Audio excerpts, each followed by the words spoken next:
كاب اف ام الكلمة ليك. Alors, nous, on va direct au fond du sujet. Bien sûr, vous avez écrit un mémoire sur le système autoritaire et sécuritaire de Ben Ali, de 87 à 2011.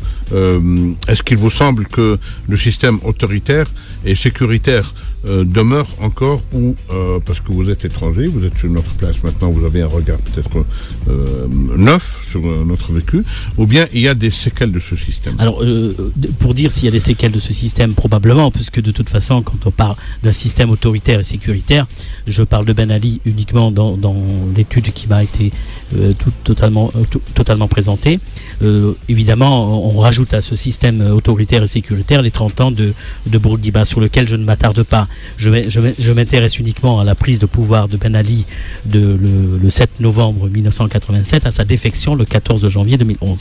Donc, mon travail était centré vraiment sur le personnage de Ben Ali, et forcément, quand vous avez à peu près quelques décennies d'autoritarisme dans la prolongation, dans le long terme, il y a toujours des séquelles qui restent, d'autant que c'est encore très récent. Nous ne sommes qu'à même pas 4 ans de la défection de Ben Ali le 14 janvier 2011.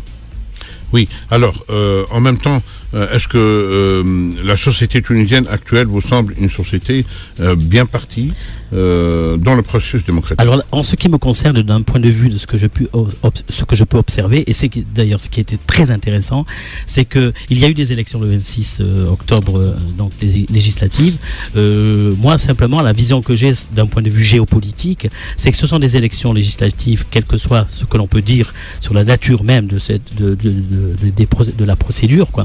De toute façon, ça paraît tout à fait intéressant d'un point de vue de ce qui se passe dans le monde arabe en général, puisque il faut se rappeler que 30 ans auparavant, du côté de nos voisins en Algérie, dans mon pays d'origine, il y a eu l'arrêt du processus électoral législatif, puisqu'au deuxième tour des élections législatives, le fils qui était prédominant avait raflé pratiquement la plupart des sièges au premier tour. Donc il n'y a pas eu de deuxième tour, il y a eu un arrêt du processus électoral. Et nous voyons qu'en Tunisie, il n'y a pas eu d'arrêt de processus électoral, qu'il y a eu une élection qui est allée jusqu'au bout. C'est-à-dire que nous avons voté en Tunisie, mais jusqu'au bout.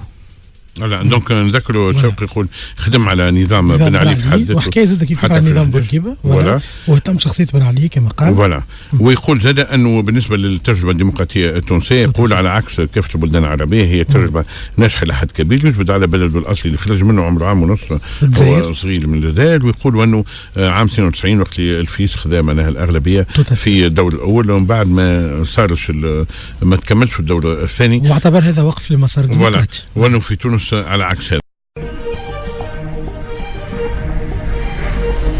كاب اف ام الكلمة ليك.